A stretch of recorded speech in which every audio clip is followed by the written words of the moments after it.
Okay, well, here we are. We're going to do chapter 8, which is on race and ethnicity. So let's pop open the PowerPoint and let's get going.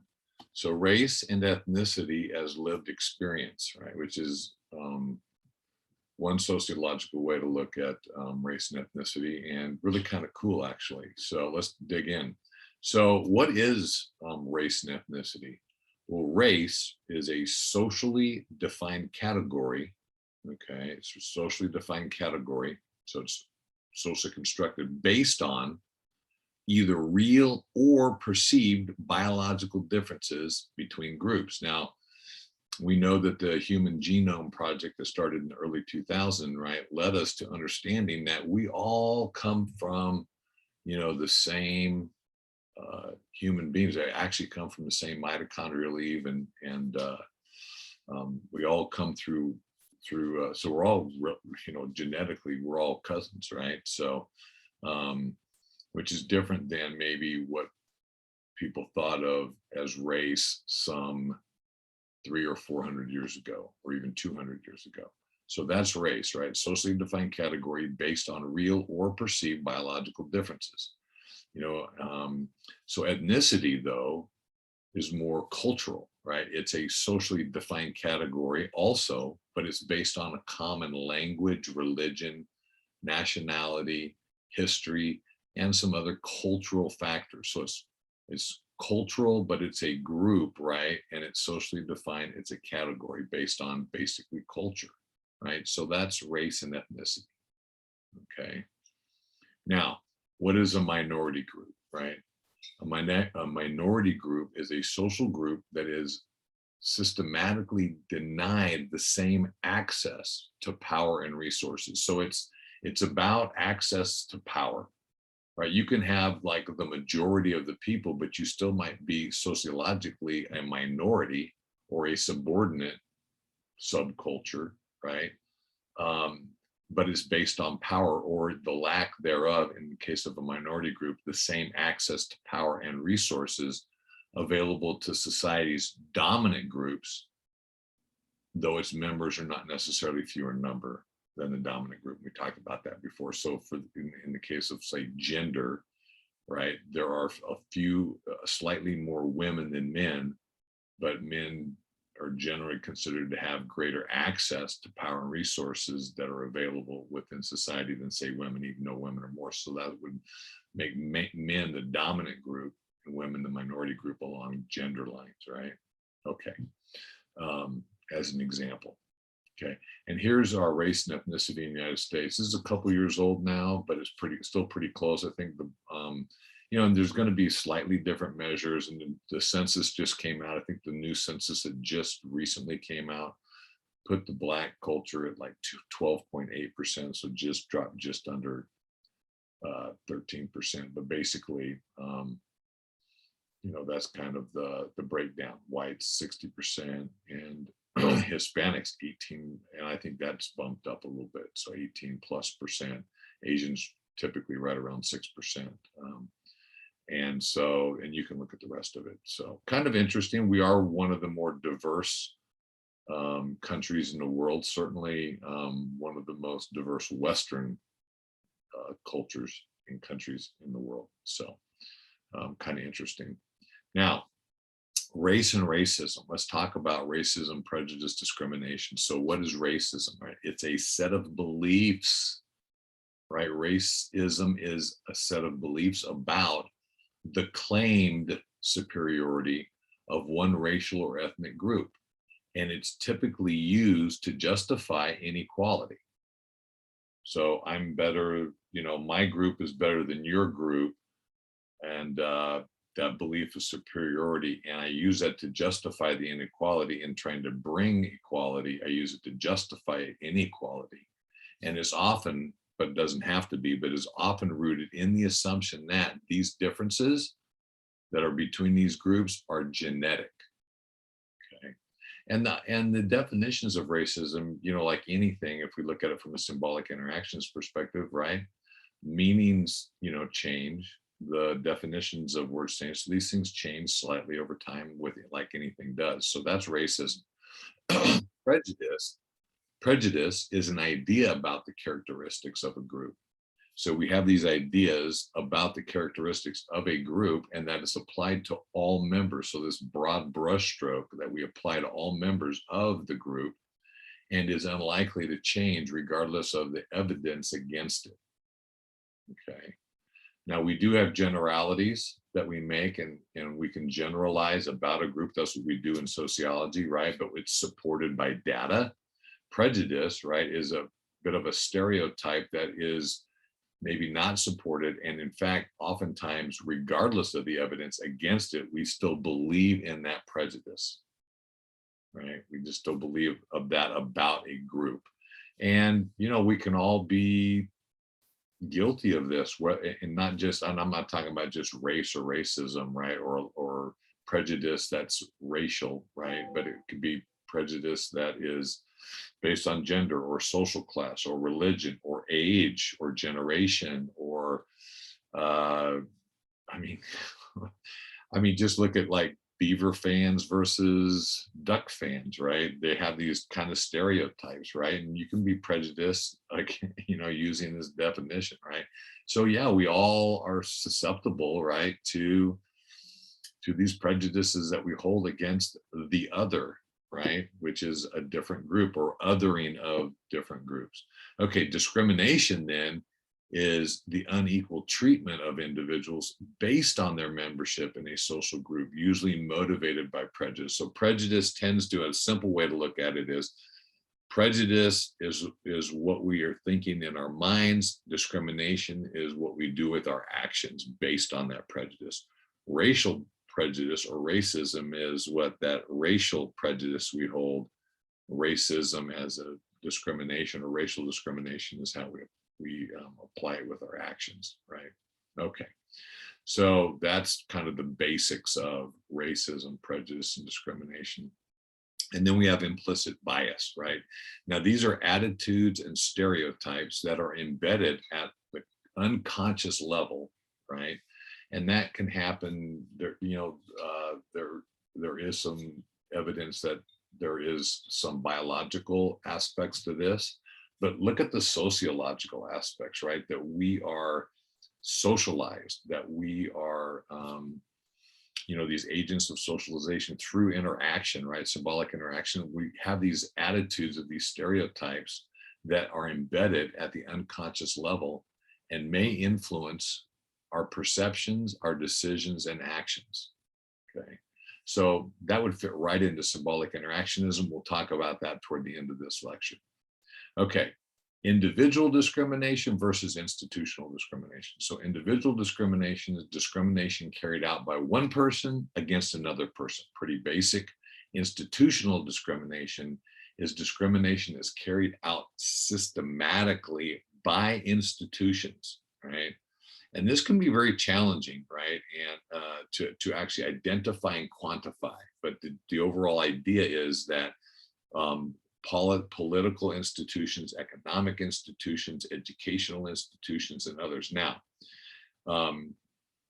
we can have differences of outcomes and it can still not be discrimination, right? It can be a disparity or a difference, right? All groups tend to have differences, but it may not be due to institutional or systemic discrimination, or in the case of racism, institutional or systemic racism, right? Okay, but that it affects all members of a group who come into contact with it, right? And again, based on what? It's discrimination that's carried out against a group, right? Okay, that affects all members. So that's institutional discrimination. And then let's talk about privilege, colorblind racism, and more. So privilege, right, is an unearned advantage accorded to members of the dominant social group, right? So unearned advantage. And that might be, I might get let in the front of a line because of a group I belong to. Let's say that I'm a movie star, right? And I get privileged access, right? To that would be, based on my group, which is say, entertainers, right? I get to slip in the back door and I can avoid the long line. That would be an unearned advantage, right? So, but that can also come in the forms of access to resources, right? Education, healthcare, um, jobs, interviews for jobs, things like that, right? And that can be in race, it can be in gender, it can be class, religion, a lot of different areas. So it's an unearned privilege, right? Unearned advantage. Okay, colorblind racism, an ideology that removes race as an explanation for any form of unequal treatment. Okay. That's what colorblind racism is. We can talk about that in class.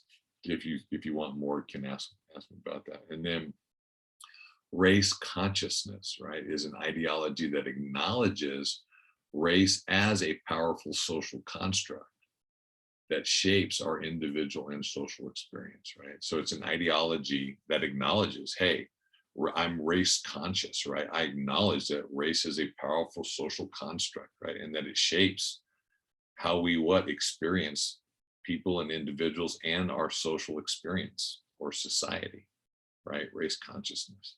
And then microaggressions, right? Everyday uses of subtle verbiage or verbal and nonverbal communications that convey denigrating or dismissive messages to members of certain social groups. And of course, that can be not just within race or racism, but it can be homophobia, it can be sexism, it can be ageism, it can be a host of different things, right?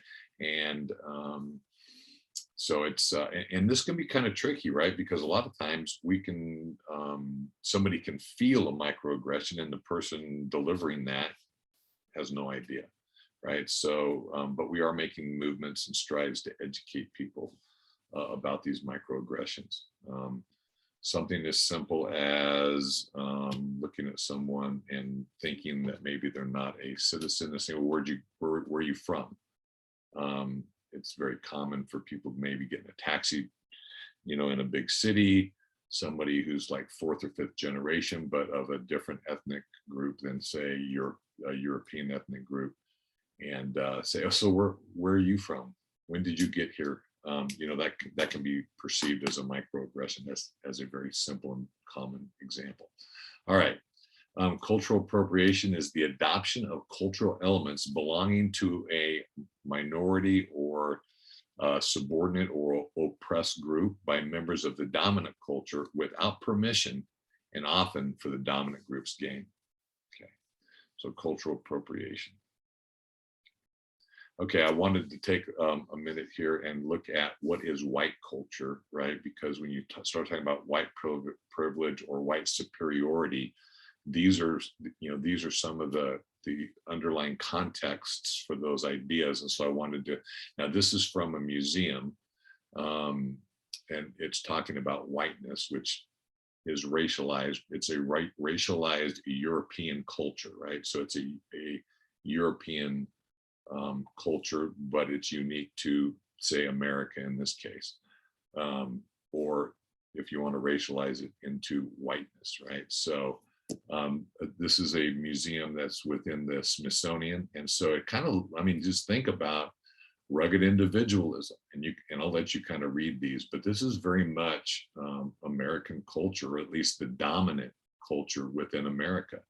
The emphasis on family structure, the emphasis on scientific method, and on history and whose history and what interpretation of history, and the Protestant work ethic. And I'll let you read these if you want. You can stop it and kind of read. It's very interesting, right? And religion, right? The Christian religion, and also status, power, and authority, right? And future orientation in time. I mean, just think of like Hawaii. Think of Hawaii, and as far as future orientation or time, as far as following a rigid time schedule and being on time, that's very Western, it's very American, it's very dominant culture, which is, if you want to racialize it, very white. So also aesthetics, right? Very interesting based on European culture, right? Steak and potatoes, bland is best, kind of that whole cultural holidays, right? Based on our culture, justice, competition, and communication. And I'll let you guys read that. But if you look at this, you go, yeah, that's Western culture. Well, it's dominated, right? If you want to racialize it, it's white culture. So when you think like, hey, what's white supremacy? Well, maybe an easier way to chew on that and digest that is to understand it's Western culture supremacy, right? And here's the Western culture, and it is the dominant culture. Okay, so if that makes it easier to kind of think about and chew on, use that. All right.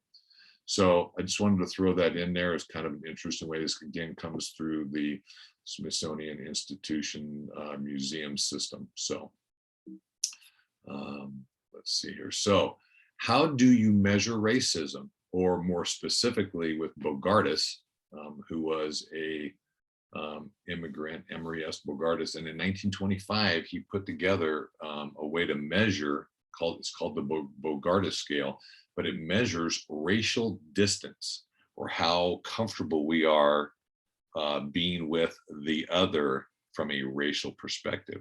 So very interesting invention this guy comes up with, right? So he asks people, and I'll show you a graph in a little bit, but he asks people like, how comfortable are you with, say, someone who's Italian being a close relative by marriage, or someone who is Black or Native American or Chinese or Indian, as in from India, or Brazilian. And so you go through this list of different ethnic groups, racial groups, national groups, right? And so if you say, hey, I'm okay with somebody in, say, from Ireland being a close relative by marriage, I've checked that box, and I'll show you that. So let me just show you the categories, because they're hard to read on the original early versions of this. As my close personal friend, I'm comfortable with this person as neighbors on the same street. So you can see that with each category, right, the social distance is growing farther apart, right? As a coworker in the same occupation, as a citizen, maybe I'm not comfortable with you working in the same occupation, but I'm okay with you being a citizen. Or maybe I'm not okay with you being a citizen, but you can come visit my country. Or maybe I would exclude you from entry into my country. So you can see again, right, this, how comfortable are we along the distance of social closeness, right? Now, here's an example, right, of the original or one of the early versions, right, typed out, right? And then you just kind of, so if I'm an American, I'm doing this, I would marry into this group. Americans, US white, Canadian, Chinese, Czech. And so back in 1925, our national origins were really important and really the focus, right? That we considered that a very important thing. Now, here's a more modern version right here, and they still do this today, right? So what Bogardus did, fascinating, right, is he tested, I think, juniors and seniors, but it might have been seniors in college. So upperclassmen in college, or class women in college, right? And asking them, and then every few years, every 10 years, they'd retest using the Bogardus scale to kind of see, are we getting more comfortable with people that are other, or are we less comfortable, right? And so now it's changed a little bit, but basically it's the same kind of idea, right? This is a kind of updated version, right? So as a close kin of marriage, Mexican, Vietnamese, Nigerian, homeless, so you can put even in other categories, right? It doesn't have to be race or ethnicity, right? But it's a social distance scale, but it kind of gives you a window into racism, or how comfortable we are with that social distance, right? In my club as personal chums, on my street as neighbors, working alongside me in my job as a citizen of my country. So you can kind of see it's put into maybe more contemporary language. So I thought you'd find this very interesting. And then of course, A couple of Scandinavian sociologists did a study using the Borgata scale, using one question to kind of ask the world and get a social distance scale in context and in contrast to other countries. And so how much racial distance, where do we stack up as the United States in feeling comfortable or not comfortable, right? Well, they came up with this answer. It might surprise you. It certainly shocked me. So this is the share of people in these different countries that answered when they were asked, right, about how comfortable are you? People of another race, when asked to pick from groups of people they would not want as neighbors. So it's kind of that like second or third row or fourth row down, right? So in the United States, right, we were in the bracket along with Canada, Brazil, Australia, the UK, some of that's Sweden and Norway, or Finland and Norway. Anyway, we were in that less than 5% of our population, only less than 5%. It's not perfect, right? Said that they would feel uncomfortable with someone of another race as a neighbor. And then you can see, boy, India, which is really known, their culture in India, the red over there, is known for a caste system, very strong caste system. And even though they made it illegal, if you remember Slumdog Millionaire, a movie, gosh, it's probably been 10 or 12 years at least now. But that was about, intermarriage between castes. So yeah, kind of fascinating. Okay, so yeah, we're not, if you want to say racist, right, is in comparison to other countries, or at least we are, we're comfortable with closer social distance than much of the world, which was, again, a bit surprising to me. But yeah, if you talk to people in other countries, and you ask them about racism in other countries, you'll find out it's like, wow. Yeah, I mean, I was a little bit surprised, that France was so high, and Turkey, and yeah, kind of interesting.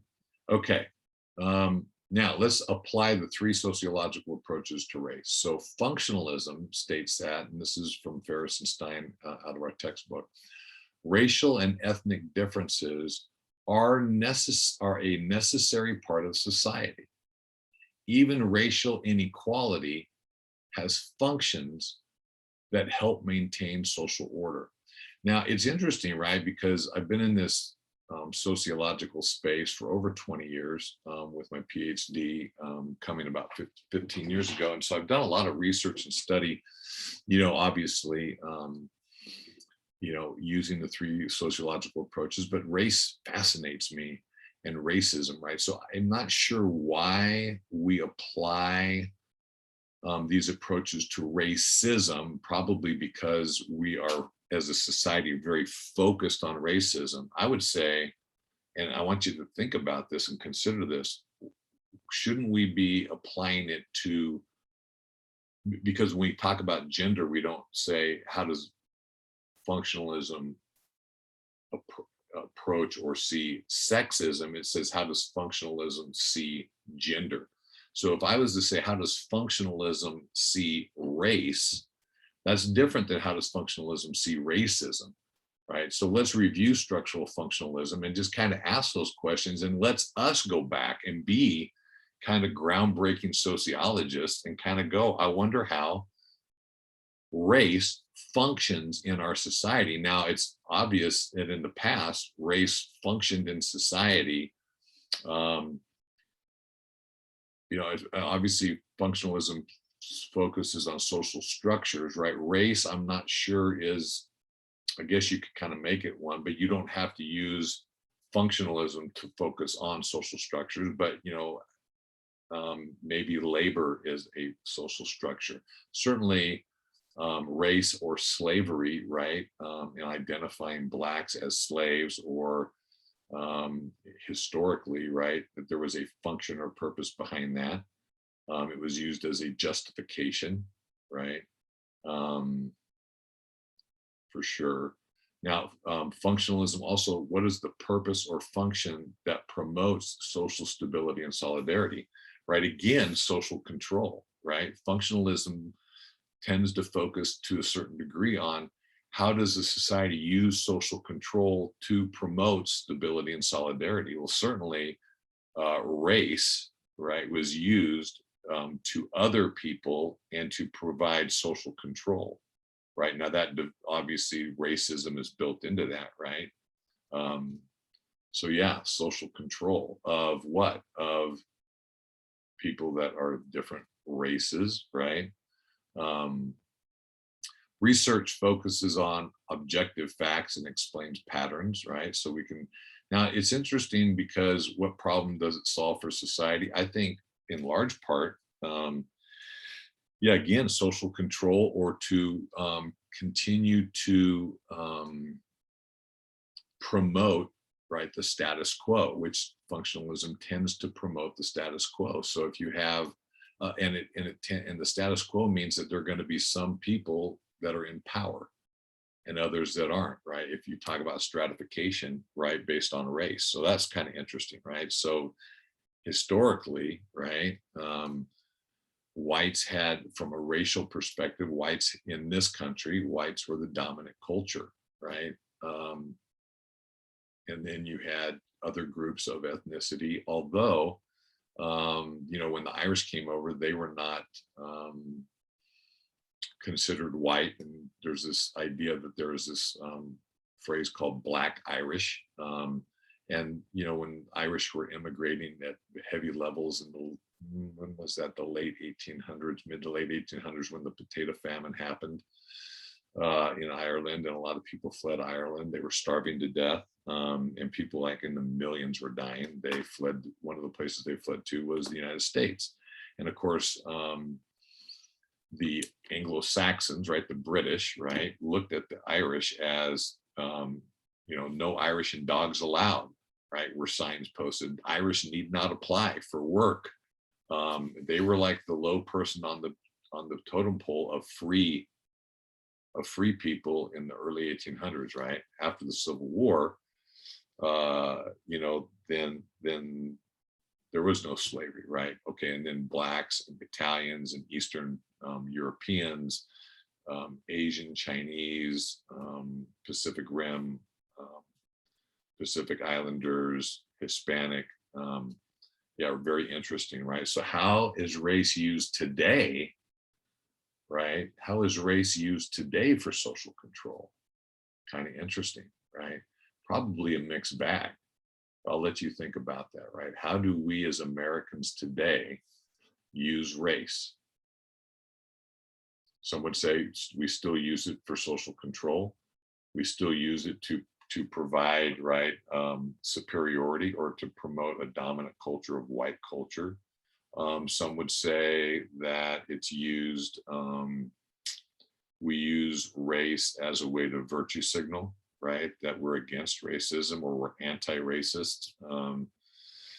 So anyway, yeah, I'll let you think about that, but it's kind of interesting, right? It's probably a mixed bag and probably changed certainly from, say, 70 years ago.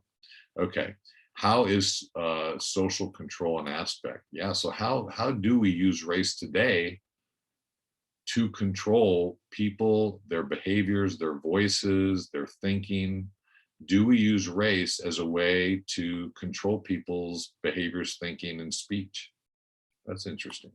All right, let's move over to conflict theory. Okay, so conflict theory, right? Racial and ethnic differences create intergroup conflict. Minority and majority groups have different interests and may find themselves at odds as they attempt to secure and protect their interests. Okay, again, scarce resources, you have what different, in this case, racial groups or ethnic groups competing for these scarce resources. And it may be not just jobs or healthcare, or it might be cultural values and beliefs, right? Having my culture valued, right? Or at least equally valued, right? Yeah, let's try to think. Racial groups being, could be rule of law, right? It could be equal justice under the law, right? From a criminal justice perspective. So that's conflict theory. Well, let's review it a little bit, right? Cultural Marxism is it sometimes often called when we look at conflict theory from a racial perspective, or critical race theory, right? So the system, social structures, right, provides and maintains the social norms and rules, right? That's the thesis, right? That you have this this dominant culture, and you have this thesis, and along comes this antithesis, right? And this other group is competing for scarce resources and coming up with a different way. And through that conflict, right, we get this we get a new thesis, right? Okay, or a synthesis that becomes a new thesis. Often conflict arises as the subordinate group challenges the dominant group. Again, that's the antithesis, and then often results in a thesis or a new thesis, sometimes a violence or a revolution. Okay, so is that going on right now? Yeah, I would say it is to some degree. I think Black Lives Matter are the antithesis right now, right? Black Lives Matter is the antithesis to more equity, different ways of thinking, different ways of different values, different social norms, different equal justice. And then that creates this conflict, and we're seeing it to some degree, right? Sometimes the conflict can result in violence or revolution, right? And then out of that comes a what? A synthesis or a new thesis, right? And that's part of the roots of Marxism or of conflict theory, right? Okay, so conflict theory, right? Now I think you kind of get it. All right, symbolic interaction. Race and ethnicity are part of our identity as displayed through our presentation of self, right? So I belong to a group, I identify, it's part of my identity, a race or gender or social class, but in this case, race. I belong to a certain race, I identify with that race, and then I present myself with that race. If I belong to a group, right, there are social norms that I must to some degree adhere to, right? I have pressure to conform to the social norms of my group. And part of that, taking on that identity and what that culture is, right, is the social norms of how I look, how I act, how I talk, how I think, how I behave, how I present myself, right? That's all symbolic interactionism and part of culture and group identity, right? And how I present myself. So let's review symbolic interactionism, okay? Starts with a symbol. Well, think of this, right? Somebody who's Black, that is a symbol, or Blackness is a symbol. Hispanic, right? And I know there's a lot of nuances in all of these, but in general, right, our dominant culture in America, right, sees anything that we can give meaning to as what? A symbol. So being white, being Black, being Asian, being Chinese, being Hispanic, or being Hawaiian or Pacific Islander or Native American, right? All those different groups they're all socially constructed, means we all have given them meaning, right? That those are symbols. And then through interaction, we assign meaning to the symbol, right? So you can look at white people and you can say, what meaning do we give a white person, right? As a group, right? What meaning do we give Black people? What meaning do we give Hispanic people, right? As a symbol. It's just fascinating, right? And it's socially constructed. I'm not saying it's right. And symbolic interaction doesn't say what's right or wrong. It just looks and it makes an observation, makes a social scientific observation about what meaning do we give these symbols. And then we act based on those symbols, right? How do we act towards somebody, right, that holds that meaning based on what we see as a symbol? Whoa, that's interesting, right? And then these meanings often change over time. And we can see that, in fact, along racial lines as well as gender, right, and social class to some degree, but certainly along racial lines, as we're talking about it in this chapter, the meaning we give has changed. Sometimes not as fast as we want, sometimes not in the ways we want, right? But meanings, they often change over time. And I would say that's true of race in our country. And then different groups have different meaning for the same symbol.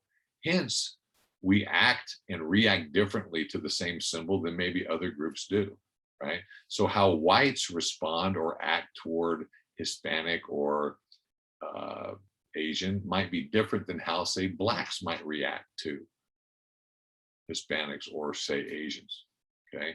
So different groups are going to react because those different groups in those subcultures probably give, oftentimes, not always, right, that symbol a different meaning, not always, but often.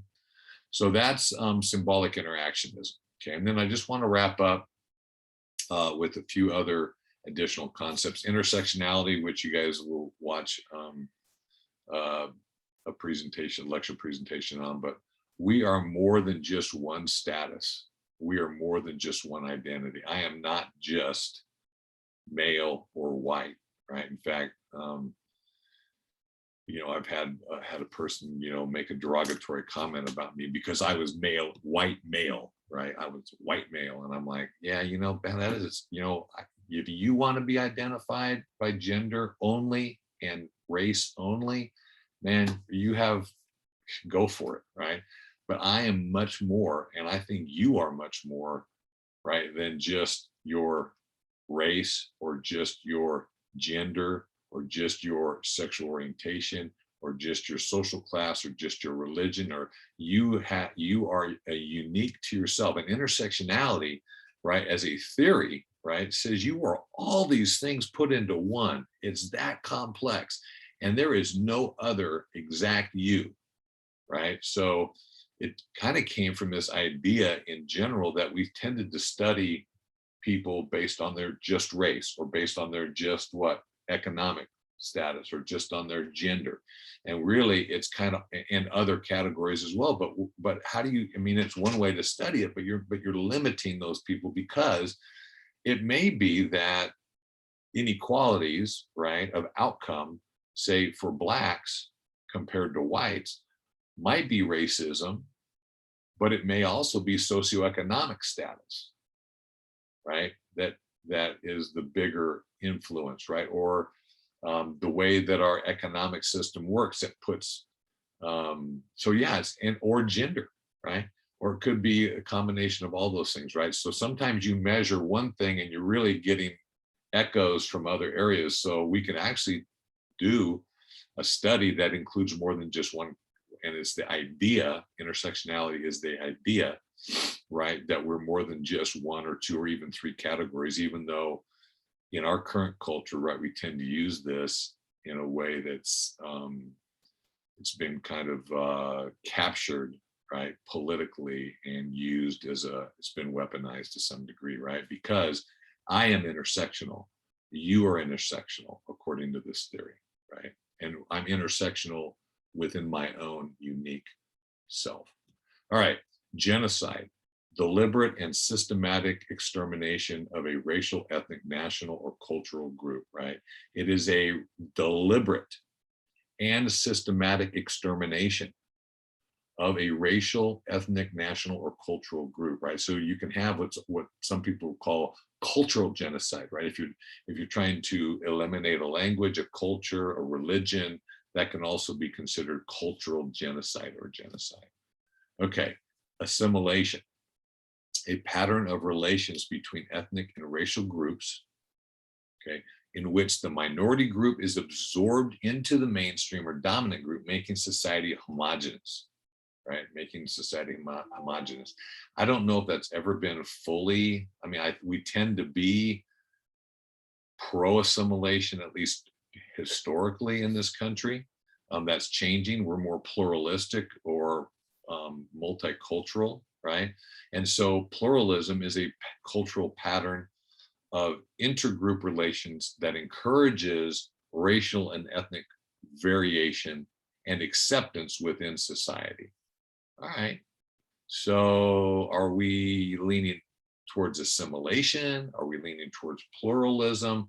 And there's this kind of middle ground called amalgamation, right? Where you kind of amalgamate right into, there's influences of all these, and so probably a little bit of all the above, right? Again, very complex. So that's the additional concepts.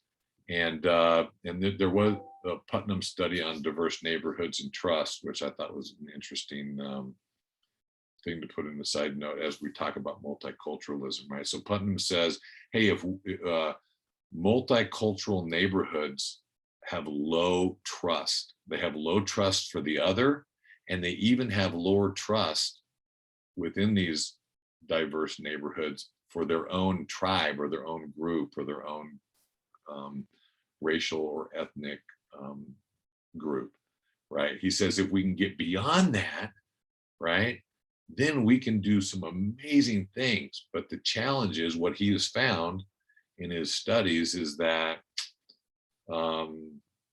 it's hard to get beyond that. So if we can work to get beyond that for the benefit of all, man, wouldn't that be awesome, right? So that's kind of where his study is and what his hope is of reaching that better outcome if we can shrink that social distance and become okay and with diversity and being able to get beyond the lack of trust. So I think that's it. So that's kind of a good way to end it, kind of on that positive, hopeful, idealistic note. I think we're moving there. We can get there slowly. We can do better in those areas. So, but that's it. Hope that's been good, and we'll see you next week.